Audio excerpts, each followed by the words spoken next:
Hi! Hello! నమస్తే. అందరూ ఎలా ఉన్నారు? నేనైతే చాలా బాగున్నాను. ఈరోజు వ్లాగ్‌లో నా కిచెన్‌లో ఏమేమి చేశానో. ఎవరైనా నా ఛానల్‌ని కొత్తగా చూస్తున్నట్లయితే ప్లీజ్ సబ్స్క్రైబ్ చేసుకోండి. ఇక్కడ చూస్తున్నారు కదా కిచెను. మనకు మార్నింగ్ పని అయిపోగానే అసలు ఎలా అయిపోతుందో, ఒక వస్తువు ఒక చోట ఉండదు. అటు ఇటు అయిపోతాయన్నమాట మొత్తం. ఒక 2 రోజులు హెల్త్ బాలేదు. అందువల్ల కిచెన్ అంతా కూడా ఇలా డర్టీగా అయిపోయిందనమాట. ఇప్పుడు ఇదంతా క్లీన్ చేసుకోవాలి. అసలు చూస్తేనే ఫస్ట్ భయమేసింది. ఇదంతా నేను ఇప్పుడు చేయగలుగుతానా లేదా అనిపించింది. అసలు కిచెన్ చూడంగానే ఇంకా 1 బై 1 అయితే అన్నీ ఇంకా నీట్గా క్లీన్ చేసుకోవాలా ఫస్ట్. మనం ఎప్పుడైనా కిచెన్ క్లీన్ చేసేటప్పుడు ఫస్ట్ రాగానే కిచెన్లోకి ముందు మనం క్లీన్ చేసేవి ఏంటేంటి అనేది ముందు పక్కన తీసేసేయాలి. అప్పుడు మనకు కొంచెం అర్థమవుతుంది ఏదనేది. మనం అంటే అన్ని సింకులో వేసుకునేవన్నీ కూడా ముందు తీసేసుకోవాలి. ఇలా తర్వాత 1 బై 1 అన్నీ క్లీన్ చేసుకోవాలి. నేను ఈ విధంగా అన్నీ అయితే ఇంకా నీట్గా నాకు ఒక 1 అవర్ పట్టింది. కిచెన్కే పట్టింది నాకు 1 అవర్ టైం అయితే పట్టింది. ఇప్పుడు ఆయిల్ క్యాన్ కూడా కడుగుదాం అనుకుంటున్నాను. ఇదంతా కూడా కొంచెం బాగా జిడ్డైపోయింది. ఇది కూడా చాలా రోజులు అవుతుంది. ఇంకొక క్యాన్లో అయితే ఆయిల్ అంతా పోసేసుకొని దీనికి కూడా సోప్ పట్టించేసి పెడతాను. అది మనకు ఒక రోజులో వెంటనే తోమలేము దాన్ని, జిడ్డు బాగా ఉంటుంది. ఇది కూడా ఆయిల్ పక్కన పెట్టేసుకొని ఇంకా అన్నీ 1 బై 1 అన్నీ ఇలాగా అన్నీ తీసేసుకోవాలి.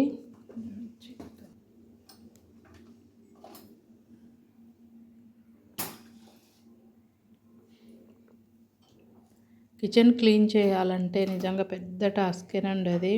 మనం ఈరోజు క్లీన్ చేస్తామా, మళ్ళీ రేపటికి మళ్ళీ మురికి వస్తుంది. మళ్ళీ డైలీ చేసుకోవాల్సింది. ఇది ఒక్క రోజులో క్లీన్ చేసుకుంటే అయిపోయేది కాదు. మిగిలిన రూములతో పోలిస్తే మనకు కిచెనే ఎక్కువగా పని కూడా ఎక్కువగా ఉంటుంది. ఫస్ట్ కిచెన్ క్లీన్ చేసేటప్పుడు మొత్తం మనం స్టవ్ పైన కానీ కిచెన్ కౌంటర్ పైన కానీ అంతా కొంచెం డస్ట్ లాగా అంతా ఉంటుంది కదా. మనము టిఫిన్ చేసినప్పుడు, దోశ వేసినప్పుడు కానీ అవన్నీ కూడా పడతాయి కదా. ముందు పొడి బట్టతోటి ఇదంతా కూడా నీట్గా క్లీన్ చేసుకోవాలి. ఆ తర్వాతనే మనం తడి బట్ట పెట్టి బాగా నీట్గా తుడుచుకోవాలి. మళ్ళీ మనం ఫస్టే తడి బట్ట పెట్టేసామంటే అదంతా అంటుకుపోయి మొత్తం అస్సలు తొందరగా అవ్వదు, పని లేట్ అయిపోతుంది. ముందుగా మనం ఇదంతా కనుక పొడి బట్టతో క్లీన్ చేసుకుంటే ఇప్పుడు ఈజీగా తడి బట్టతోటి నీట్గా ఒకసారి తుడిచేసుకుంటే సరిపోతుంది. నేను ఇక్కడ కిచెన్ కౌంటర్ పైన అలాగే స్టవ్ పైన తుడవడానికి ఇది లిక్విడ్ అండి. మనం వాషింగ్ మిషన్లో వేస్తాం కదా, ఆ లిక్విడ్ వేసాను. మంచి స్మెల్ కూడా బాగా వస్తుంది. కొద్దిగా కల్లుప్పు కూడా వేసి మనం కిచెన్ క్లీనింగ్కి ఏ పైన వాడుకోండి, కానీ ఉప్పు అనేది కొంచెమైనా వేయండి. మనకి అంటే ఏమైనా క్రిములు కూడా రాకుండా ఉంటాయి అన్నమాట. కొంచెమైనా కల్లుప్పు వేసుకొని చేస్తే నీట్గా ఉంటుంది. మనకి ఏమైనా కీటకాలు అట్లా ఉంటాయి కదా, ఈ మధ్య కిచెన్లలో ఎక్కువగా చిన్న చిన్న పురుగులు కానీ బొద్దింకలు కానీ వస్తూ ఉంటాయి కదా, కొంతవరకు అయితే రాకుండా ఉంటాయండి. ఉప్పు అనేది వేస్తే మంచిది. నేను ఇలా ఎక్కువ పని ఉన్నప్పుడు కానీ మామూలుగా కూడా డైలీ పని చేసుకునేటప్పుడు అలసట తెలియకుండా ఉండడం కోసం, ఇంకా మనకు కొంచెం ఉత్సాహంగా ఉండడం కోసం నేను ఎక్కువగా బ్లాక్ అండ్ వైట్ సినిమాలు అయితే బాగా చూస్తాను. అందులో సూర్యకాంత్ అమ్మగారి సినిమాలు అంటే చాలా ఇష్టం. అత్త కోడళ్ళు ఉంటారు కదా, అట్లాంటి సినిమాలు పెట్టుకొని అవి వింటూ పని చేసుకుంటాను. అప్పుడు అసలు ఎంత పనైనా కష్టం అనిపించదండి. మీకు కూడా ఈ అలవాటు ఉందా? నాకైతే ఎప్పటి నుంచో ఉంది. పైన ఇక్కడ మనకు కిచెన్కి గోడకి టైల్స్ ఉంటాయి కదా, నాకు అందిన వరకు అయితే తుడిచానండి. అందని ప్లేస్లో నేను స్టూల్ ఎక్కి సాహసాలు అయితే చేయను. ఇలా నీట్గా ఇలా మనం ఇల్లు తుడుచుకునే కర్ర ఉంటుంది కదా, అవి నీట్గా క్లీన్ చేసుకొని దాంతో తుడిచేస్తాను. నాకు ఈజీగా ఉంటుంది. ఆ తర్వాత మొత్తం మన కిచెన్ దగ్గర పని మొత్తం అయిపోయిన తర్వాత ఇంకా లాస్ట్లో నేను సింక్లో ఉండే అంట్లన్నీ కూడా క్లీన్ చేసుకున్నాను.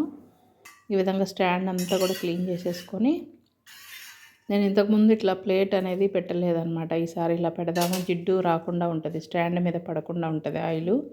ఇలా అడుగున ఒక ప్లేట్ పెట్టి దానిపైన ఆయిల్ క్యాన్ పెట్టుకుంటే ఈజీగా ఉంటుంది. మనం రెగ్యులర్గా వాడేవేంటి, టీ పొడి, అలాగే షుగరు, అలాగే తాలింపు గింజలు, ఉప్పు, కారం, ఇవన్నీ నేను చిన్న చిన్న డబ్బాల్లో వేసుకొని ఇలా పోపుల డబ్బా ఉంటుంది కదా, అందులో పెట్టేసుకోవడమే. ఇప్పుడు ఈ పెద్ద పెద్ద స్పూన్లు ఇట్లా ఒక స్టాండ్లో వేసేసుకున్నామంటే సరిపోతుంది. నేను ఈ స్టాండ్ అయితే అప్పుడు ఉల్లిపాయలకు, ఫ్రూట్స్కి అట్లాగా తెచ్చుకున్నాను ఇది. ఆ తర్వాత నాకు ఇలా ఉపయోగపడింది అనమాట. ఈ పెద్ద పెద్ద అన్నీ కూడా అందులో వేసేస్తాను. మనం రెగ్యులర్గా వాడేవి ఇలా చేతికి దగ్గరగా మనకు అందేలాగా పెట్టుకొని మిగిలినవి కొంచెం దూరం పెట్టుకున్నా సరిపోతుంది. ఇంకా అలాగే ఒక టవల్ అండి. మనం వెంటనే మనము కిచెన్ దగ్గర ఏదైనా క్లీన్ చేసినా సరే, ఒక చేయి కడుక్కున్నా సరే వెంటనే మనం చీరకో నైటీకో తుడిచేసుకుంటుంటాం కదా, అట్లా కాకుండా ఇలా మనం ఒక టవల్ అనేది పెట్టుకున్నామంటే ఈజీగా నీట్గా క్లీన్ చేసుకోవచ్చు. అలాగే ఇక్కడ నేను ఆయిల్ దానికైతే సోప్ పట్టించేసాను. బాగా జిడ్డు ఎక్కువగా ఉంది. మాకంటే ముందు ఈ ఇంట్లో ఉన్న వాళ్ళండి చాలా మురికి చేసేసారు ఇల్లంతా. ఇంట్లో చిన్నపిల్లలు ఉన్నట్టున్నారు.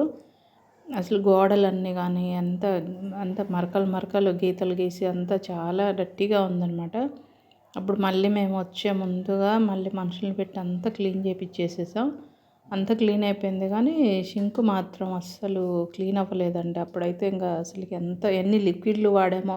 నేను ఒక లిక్విడ్ కూడా తెప్పించుకున్నాను ఆన్లైన్లో చూసి, వాటర్ మార్కలు పోయేది.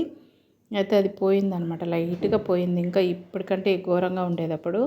అవి నేను ఊరు వెళ్ళినప్పుడు ఊరి దగ్గర పెట్టేశాను అనమాట. అవి ఈసారి తీసుకురావాలి. ఇంకా ఈ విధంగా ఉందండి. అది కొంచెం పైపు కూడా వాటర్ అనేది లీక్ అవుతుంది, అది కూడా రిపేర్ చేయించాలి.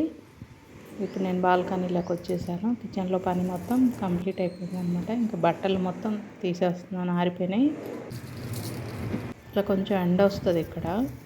ఈ మాల వచ్చేసి మా వారు ఒక గుడికి వెళ్ళారు. అక్కడ ఈ మాల అయితే పంతులు గారు ఇచ్చారంట. ఆయన ఇట్లా తీసుకొచ్చి హ్యాంగ్ చేసి పెట్టారనమాట.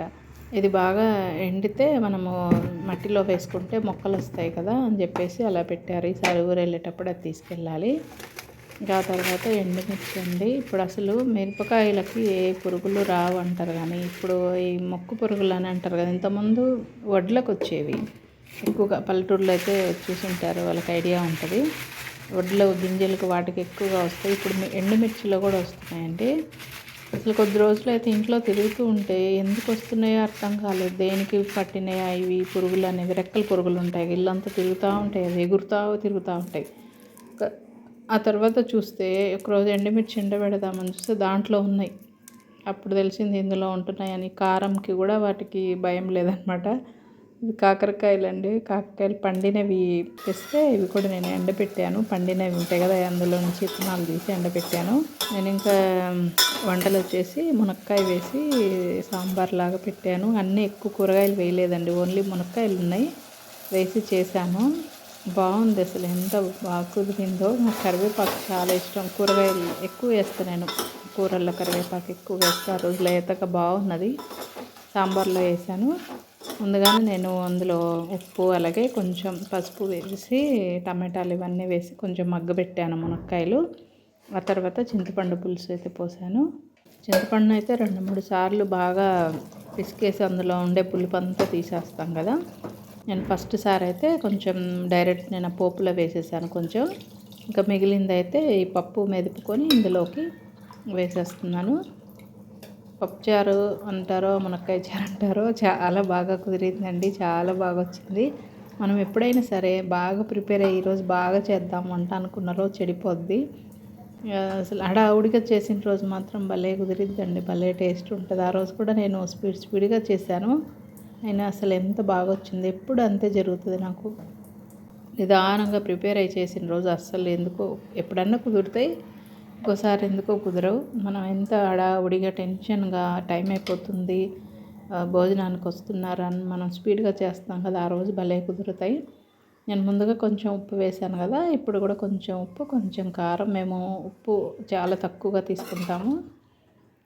అలాగే నేను ఉల్లిపాయలు నూనెలో వేపను అనమాట, తర్వాత వేస్తాను. చారు మరిగేటప్పుడు వేస్తాను, అప్పుడు తినేటప్పుడు మనకు కరకరలాడుతూ బాగుంటాయి. అలాగే కొంచెం కొత్తిమీర కూడా వేసుకొని ఇంకా సిమ్లో పెట్టి బాగా మరగనిస్తే సరిపోతుంది. అలాగే నేను బీరకాయ ఫ్రై కూడా చేశాను. డీప్ ఫ్రై లాగా కాదులేండి, టమాటా వేయకుండా పోపు గింజలు వేసి కరివేపాకు అవి తాలింపు పెట్టుకొని ఇట్లా బీరకాయ వేసి ఉప్పు కొంచెం లైట్గా కారం అలాగే ధనియాల పొడి వేస్తాను.